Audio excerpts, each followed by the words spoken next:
जय श्री राम। श्री रामचरितमानस लंका कांड। प्रसंग है शिव पार्वती संवाद एवं गरुड़ जी का काकभूषुंडी से राम कथा और राम महिमा सुनना। शिव जी कहते हैं, हे गिरिजे सुनो, मैंने यह उज्ज्वल कथा जैसी मेरी बुद्धि थी वैसी पूरी कह डाली। श्री राम जी के चरित्र 100 करोड़ अथवा अपार हैं। श्रुति और शारदा भी उनका वर्णन नहीं कर सकते। भगवान श्री राम अनंत हैं, उनके गुण अनंत हैं। जन्म, कर्म और नाम भी अनंत हैं। जल की बूंदें और पृथ्वी के रजकण चाहे गिने जा सकते हों, पर श्री रघुनाथ जी के चरित्र का वर्णन अनंत है। यह पवित्र कथा भगवान के परम पद को देने वाली है। इसके सुनने से अविचल भक्ति प्राप्त होती है। हे उमा, मैंने वह सब सुंदर कथा कही जो काकभूषुंडी जी ने गरुड़ जी को सुनाई थी। मैंने श्री राम जी के कुछ थोड़े से गुण बखान कर कहे हैं। हे भवानी, सो कहो, अब और क्या कहूँ।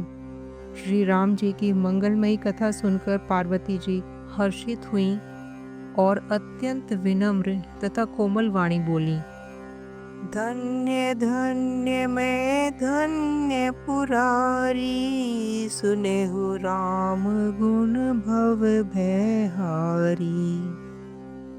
हे त्रिपुरारी, मैं धन्य हूँ, धन्य धन्य हूँ जो मैंने जन्म मृत्यु के भय को हरण करने वाले श्री राम जी के गुण चरित्र सुने। हे कृपाधाम, अब आपकी कृपा से मैं कृतकृत्य हो गई। अब मुझे मोह नहीं रह गया। हे प्रभु, मैं सच्चिदानंद घन प्रभु श्री राम जी के प्रताप को जान गई। हे नाथ, आपका मुख रूपी चंद्रमा श्री रघुवीर की कथा रूपी अमृत बरसाता है। हे मतिधीर, मेरा मन कर्णपुटों से उसे पीकर तृप्त नहीं होता। श्री राम जी के चरित्र सुनते सुनते जो तृप्त हो जाते हैं, उन्होंने तो उसका विशेष रस जाना ही नहीं। जो जीवन विमुख महामुनि हैं, वे भी भगवान के गुण निरंतर सुनते रहते हैं। जो संसार रूपी सागर का पार पाना चाहता है, उसके लिए तो श्री राम जी की कथा दृढ़ नौका के समान है। श्री हरि के गुण समूह तो विषयी लोगों के लिए भी कानों को सुख देने वाले और मन को आनंद देने वाले हैं। जगत में कान वाला ऐसा कौन है जिसे श्री रघुनाथ जी के चरित्र न सुहाते हों। जिन्हें श्री रघुनाथ जी की कथा नहीं सुहाती, वे मूर्ख जीव तो अपनी आत्मा की हत्या करने वाले हैं। हे नाथ, आपने श्री रामचरितमानस का गान किया, उसे सुनकर मैंने अपार सुख पाया। आपने जो यह कहा कि यह सुंदर कथा काकभूषुंडी जी ने गरुड़ जी से कही थी, सो कोय का शरीर पाकर भी काकभूषुंडी वैराग्य, ज्ञान और विज्ञान में दृढ़ हैं। उनका श्री राम जी के चरणों में अत्यंत प्रेम है और उन्हें श्री रघुनाथ जी की भक्ति भी प्राप्त है। इस बात का मुझे परम संदेह हो रहा है। हे त्रिपुरारी, सुनिए, हजारों मनुष्य में कोई एक धर्म के व्रत का पालन करने वाला होता है और करोड़ों धर्मात्माओं में कोई एक विषय से विमुख और वैराग्य परायण होता है। श्रुति कहती है कि करोड़ों विरक्तों में कोई एक ही यथार्थ ज्ञान को प्राप्त करता है और करोड़ों ज्ञानियों में कोई एक ही जीवन मुक्त होता है। जगत में कोई विरला ही ऐसा जीवन मुक्त होगा। हजारों जीवन मुक्तों में भी एक सुखों की खान, ब्रह्म में लीन विज्ञानवान पुरुष और भी दुर्लभ है। धर्मात्मा, वैराग्यवान, ज्ञानी, जीवन मुक्त और ब्रह्मलीन, इन सब में भी हे देवादिदेव महादेव जी, वह प्राणी अत्यंत दुर्लभ है जो मद और माया से रहित होकर श्री राम जी की भक्ति के परायण हो। हे विश्वनाथ, ऐसी दुर्लभ हरि भक्ति को कोआ कैसे पा गया। मुझे समझा कर कहिए। बिरति ज्ञान विज्ञान दृढ़, राम चरण अति नेह। बायस तन रघुपति भगति, मोहि परम संदेह। नर सहस्र मह सुनहु पुरारी, को एक होई धर्म व्रत धारी। धर्मशील कोटिक मह कोई, विषय विमुख राग रत होई। कोटि विरक्त मध्य श्रुति कहई, समयक ज्ञान सकृत को लहई। ज्ञानवत कोटिक मह को, जीवन मुक्त सकृत जग सो। तिन सहस्र मोह सब सुख खानी, दुर्लभ ब्रह्मलीन विज्ञानी। धर्मशील विरत और ज्ञानी, जीवन मुक्त ब्रह्म पर प्राणी। सब ते सो दुर्लभ सुर राया, राम भक्ति रत गत मद माया। सो हरि भक्ति काग किमि पाई, विश्वनाथ मोहि कहु बुझाई। राम परायण ज्ञान रत, गुणागार मति धीर। नाथ कहु के ही कारण, पायो काक शरीर। पार्वती जी अत्यंत विनम्र और कोमल वाणी में कहती हैं कि हे नाथ, कहिए ऐसे श्री राम परायण, ज्ञान निरत, गुणधाम और धीर बुद्धि भुषुंडी जी ने कोय का शरीर किस कारण पाया? हे कृपालु, बताइए उस कोय ने प्रभु का यह पवित्र और सुंदर चरित्र कहाँ पाया? और हे कामदेव के शत्रु, यह भी बताइए आपने इसे किस प्रकार सुना? मुझे बड़ा भारी कौतूहल हो रहा है। गरुड़ जी तो महान ज्ञानी, सद्गुणों की राशि, श्री हरि के सेवक और उनके अत्यंत निकट रहने वाले उनके वाहन ही हैं। उन्होंने मुनियों के समूह को छोड़कर कोय से जाकर श्री हरि की कथा किस कारण सुनी? कहिए काकभूषुंडी और गरुड़, इन दोनों हरि भक्तों की बातचीत किस प्रकार हुई? पार्वती जी की सरल सुंदर वाणी सुनकर शिव जी सुख पाकर आदर के साथ बोले, हे सती, तुम धन्य हो, तुम्हारी बुद्धि अत्यंत पवित्र है। श्री रघुनाथ जी के चरणों में तुम्हारा कम प्रेम नहीं है। अब वह परम पवित्र इतिहास सुनो, जिसे सुनने से सारे लोक के भ्रम का नाश हो जाता है और श्री राम जी के चरणों में विश्वास उत्पन्न होता है और मनुष्य बिना ही परिश्रम संसार रूपी समुद्र से तर जाता है। पक्षीराज गरुड़ ने भी जाकर काकभूषुंडी जी से प्रायः ऐसे ही प्रश्न किए थे। हे उमा, मैं वह सब आदर सहित कहूँगा, तुम मन लगाकर सुनो। मैंने जिस प्रकार वह जन्म मृत्यु के छुड़ाने वाली कथा सुनी, हे सुमुखी, हे सुलोचनी, वह प्रसंग सुनो। पहले तुम्हारा अवतार दक्ष के घर हुआ था, तब तुम्हारा नाम सती था। दक्ष के यज्ञ में तुम्हारा अपमान हुआ, तब तुमने अत्यंत क्रोध करके प्राण त्याग दिए थे। और फिर मेरे सेवकों ने यज्ञ विध्वंस कर दिया था। वह सारा प्रसंग तुम जानती ही हो। तब मेरे मन में बड़ा सोच हुआ और हे प्रिय, मैं तुम्हारे वियोग से दुखी हो गया। मैं विरक्त भाव से सुंदर वन, पर्वत, नदी और तालाबों का दृश्य देखता फिरता था।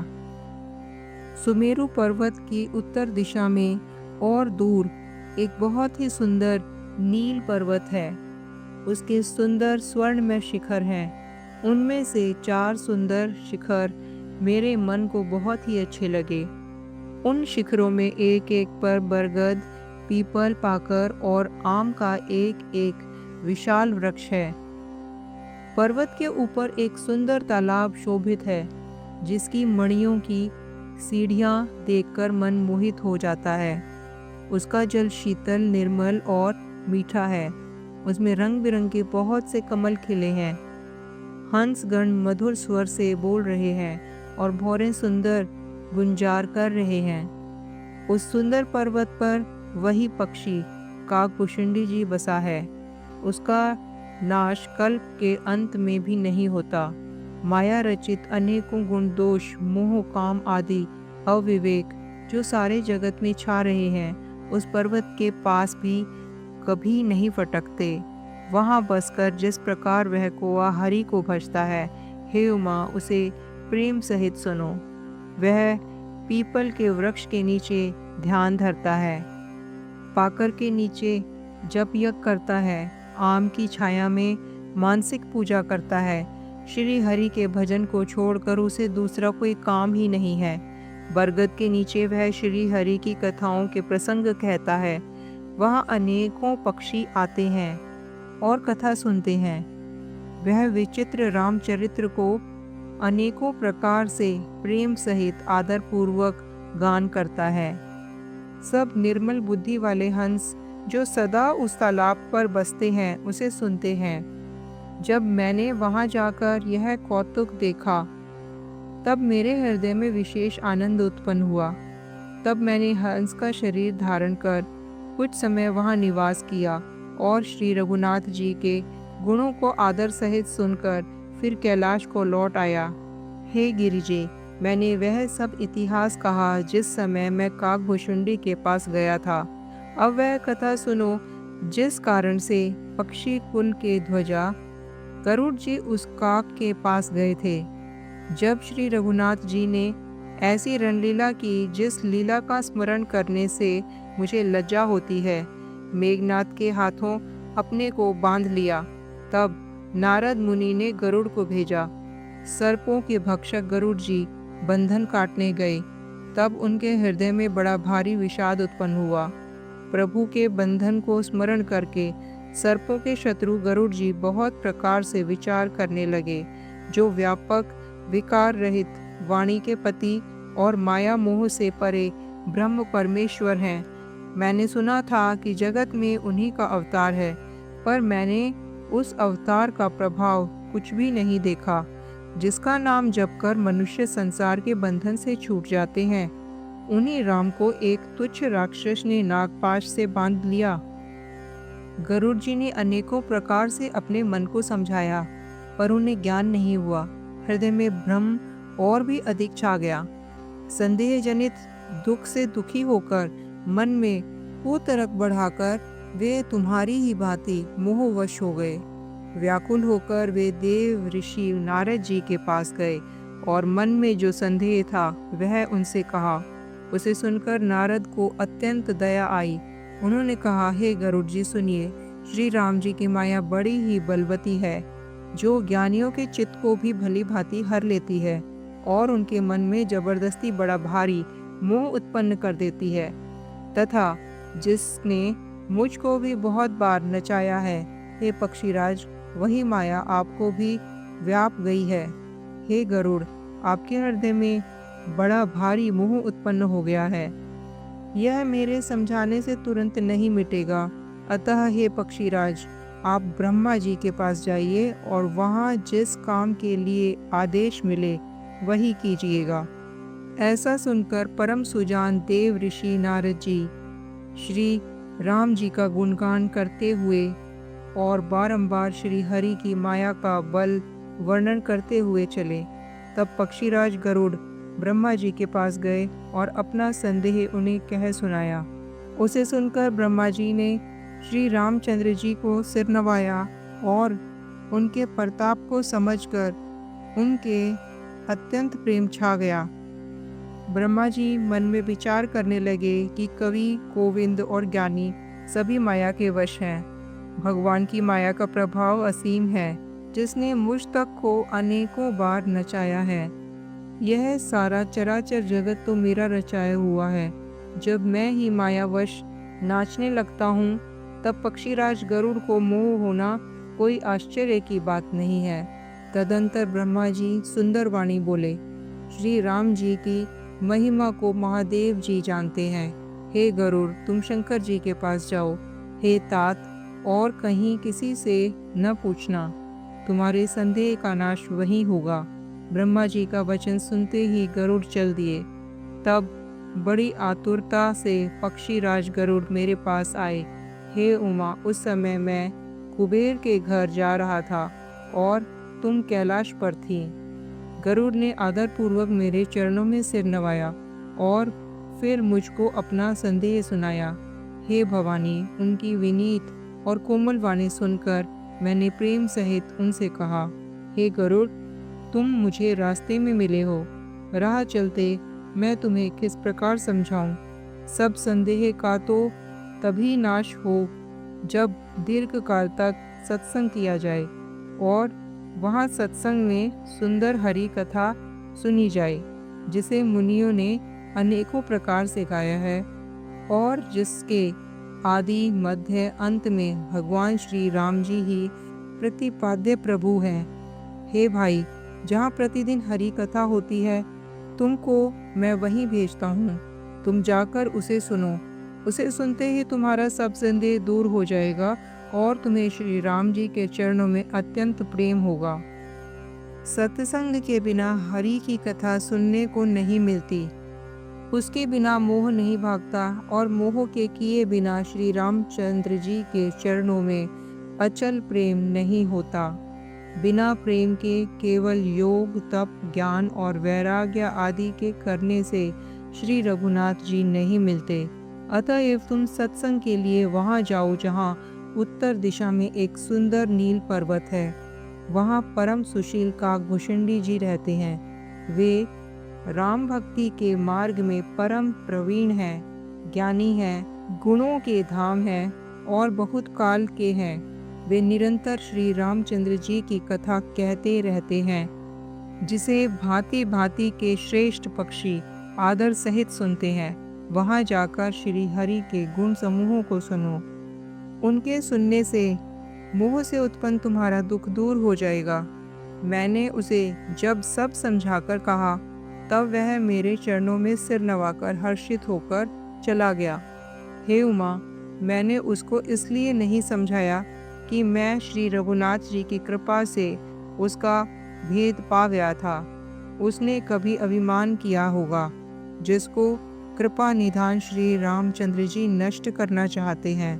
फिर कुछ इसी कारण भी मैंने उसको अपने पास नहीं रखा कि पक्षी पक्षी की ही बोली समझते हैं। हे भवानी, प्रभु की माया बड़ी ही बलवती है। ऐसा कौन ज्ञानी है जिसे वह न मोह ले।